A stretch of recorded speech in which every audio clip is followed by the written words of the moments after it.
What up, dudes? It's Gaz, and welcome back to the WARFRAME video. So today we're going over the Invigorated Mirage, the build I basically used for arbitrations on Mirage, and also showing just how to like AoE nuke everything down and get a ton of Kuva. It's also the best Kuva farm in the game we're showing today as well. Before we go over all this stuff, make sure you sub this channel. We do daily WARFRAME video uploads. I appreciate all support recently, guys. I will not be live on stream tonight, but I'll be live on stream tomorrow with more WARFRAME grinding. We have lots of stuff to go for, and honestly, smeeta's probably getting nerfed soon, so that's another reason why I'm showing you this stuff, is because it's the best Kuva farm, and the smeeta's going to get nerfed at some point. So let's farm it while we can. Alright, so going over what we're using today, we've got Mirage Prime, and we've also got the Kuva Ogris, and I don't remember the element of the Ogris, but another thing too, we have the Helmet Invigoration. I show these in my weekly reset videos, and they are random per player per week. We got 200% increased ability strength and plus 75% ability efficiency. So we have like basically extremely low energy cost abilities, and they are very, very powerful. With the setup we got today, about 513% power strength before multi-augmented and Matarai double dash. So with everything said and done, when we're in mission, we're giving our teammates over 1,000% damage buff on their rocket launchers in the arbitration mission. So that's going to be very helpful. We're also using energized munitions from the Helmet, so we can spam rocket launcher shots nearly without end. So our magazine size right now is 5. We use energized munitions and watch the magazine not even go down. Okay, so you can just spam the rockets, and you can do that for quite a while. It does not actually consume ammo with energized munitions. That's the idea of today's build, and massive, massive buffs. So going over some of the stuff we have today, let's hop in some gameplay too. We've got Mirage Prime with the Invigoration as stated. We've got Archon Shards for 2 Duration Shards to make energized munitions last longer. We've got 1 Power Strength Shard just because I want to make it over 500% Power Strength. And we've got 2 Parkour Velocity Shards for jumping across the map really fast. Like basically one jump as Mirage will go across the entire map with some of these smaller arbitration tile sets. It's going to be very nice for picking up that Steel Essence.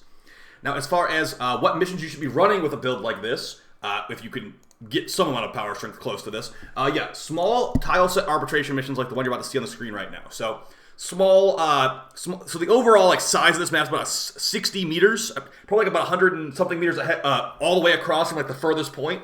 So with that kind of small map, your AoE coverage will hit the entire map and kill you can see every enemy on the enemy radar like as they spawn basically. If I was to push the map button, I would literally see the enemy spawn like as a red icon the second they spawn in. So very nice for that. With the AoE coverage we have available and our other teammates also using similar setups, we can cover the entire map in fire death and no enemy will survive, and they'll drop Vitus Essence for us very quickly.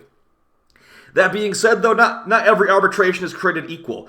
You should be hunting down small tile sets like this one, and not going for gigantic maps like that new Corpus Defense map, for example. So it's going to take some getting used to and some prior knowledge and all that. But here we are on the arbitration with Mirage, and as you can see in the, well, hopefully you can see it in the footage, a little bit blurry. I believe it was a 1,200% damage buff for all of our, 1,266% damage buff for our whole team. Not to mention we're also just spamming rockets as much as possible. Our teammates are running Saren's Venom Dose Augment to give increased corrosive damage. We've got Volt with the Thermal Sunder Augment from Gauss for fire and ice damage.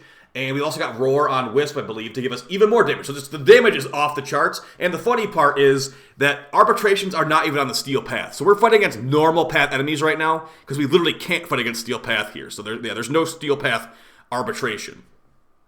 So with that being said, what can you do to get the most Kuva in this game? You can do what we're doing in this footage right now. I have some older arbitration videos that go over less min-max strategies, but for right now, this Mirage build will be something you should be working towards if you want to be nuking down Arby's like this. Like I said though, Smeeta might be getting nerfed for the next couple months. Rebecca refused to comment on it on their stream today, so that means that they're definitely cooking that Smeeta nerf right now, guys, okay? So let's go ahead and show some of the builds. I'm also going to show you my fashion frame of Mirage too, because a lot of people actually ask me about my fashion frame of Mirage, like, hey, what is your fashion of Mirage? I want to duplicate it.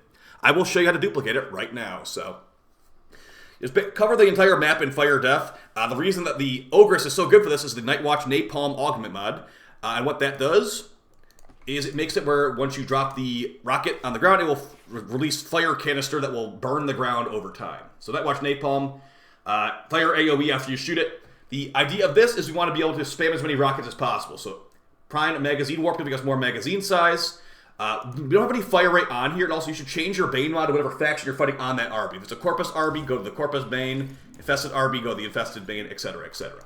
But yeah, we're going for Corrosive here. We have a built-in Toxin, I think it is. And honestly, with how many buffs it's a fire one, actually. It's a Fire Ogress. With how many buffs we're dropping right now, with, like, you know, the Massive Eclipse, the Massive Roar, the Venom Dose, and all that, the element doesn't even matter. So here's the build I'm running. I'll explain Prime Redirection in a second here, but let's go over every mod of what it does. So first off, Enemy Radar. This gives us extra 30 meters of enemy radar built. Now, reminder, frames now have 30 meters of enemy radar built in nowadays. So this is going to go on top of your 30 meter built-in enemy radar, and on a map like that, lets you see nearly every spawn as it happens. So very nice there. Prime Sure-Footed, we're spamming a rocket launcher. We're going to get knocked over if we don't have this. If you don't have Prime Sure-Footed, there's other ways to get this effect. It's just a little bit more annoying. You can use normal Sure-Footed if you wanted to, with some other mods to get this effect as well. Narrow-minded, not completely maxed out. Why is it not completely maxed out? Because we have Total Eclipse on here, buffing, or giving our teammates our buff, our Eclipse buff, if they are within 15 meters. If we went maximum narrow-minded like rank, it would give us even more less range. We'd have like probably 10 meter range on our Eclipse. That might be worth it to some people, but I want to have a couple extra meters of Eclipse to make sure my teammates are getting that buff if they're not right next to me. So you could definitely try and throw on a max one. It's going to go to 11 meters, probably still going to be fine. But to me, I want to have like one extra meter of range. It's not going to really be a big difference at the end of the day. So with that, we also have Stretch to make that range not as bad. Going to get it to like 13 meters, like I said.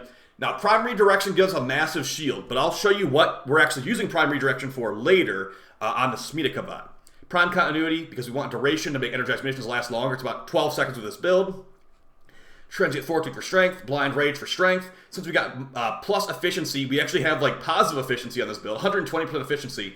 So our 3 costs 20 energy, energy missions cost 40, and Hall of Mirrors cost 20. And look at that. With how much strength we have, Hall of Mirrors actually has full damage. They usually do 20% damage. They're doing over full damage now. That's pretty crazy. Umbral Intensify for increased power strength, and Total Eclipse to buff my teammates. Our arcane mods, or arcane enhancements, are multi-augmented on kill, increased power strength, gets us about almost 600% power strength, and Arcane Acceleration on crit, increased fire rate for primaries. This will let us spam our rockets really fast. So yeah, we got fire rate from this, 90% fire rate, and we look at our smeeta. We have the smeeta with specific bond mods. So we got Bite at rank 4 to get the smeeta to 50% crit chance, and Tenacious Bond to get increased crit damage. That doesn't really help us much on the Ogres, because the Ogres isn't really a crit weapon, but you just probably have this on there anyway. The big thing here is Reinforced Bond and Link Redirection. Reinforced Bond, if the companion has over 1,200 shields, you will get increased fire rate by 60%.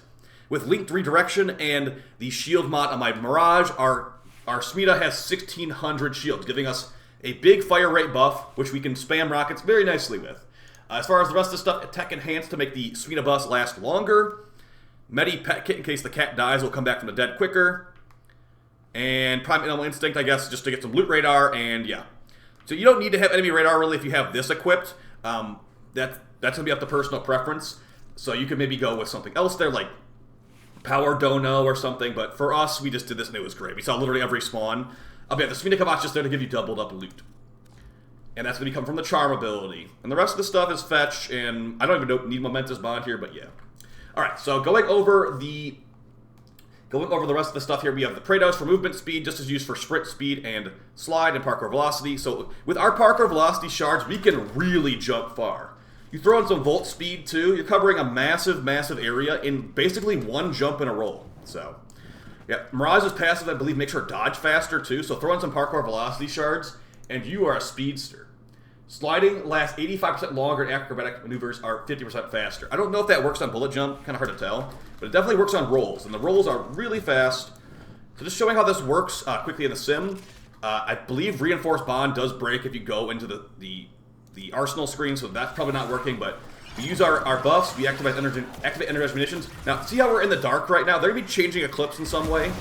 When you're in the dark, you're not getting a damage buff, but when you're in the light, you are, and it's kind of hard to, like, you know, make it reliable. See, I'm up here now. We have a 191% damage buff. When we were in that mission, it was the 1,300% full damage buff like the entire time. So, I don't know. They're going to probably change Eclipse to be a toggle at some point.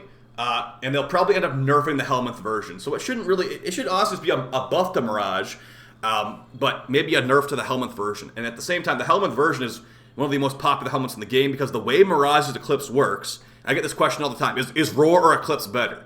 For weapon damage buffs, usually Eclipse is a lot better because of the way that the math scaling on it works.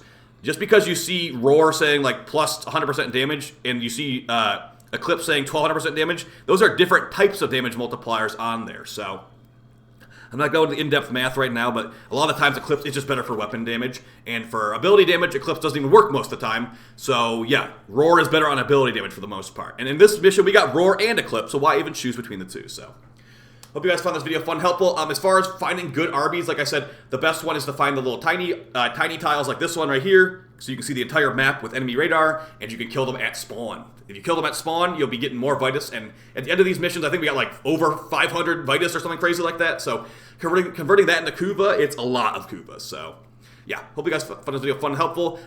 If you have any more requests on videos, if you want to see more arbitration guides before the smeeta gets nerfed, let me know. But yeah, I will see you guys in the next video. I appreciate the support, and take it easy. Peace!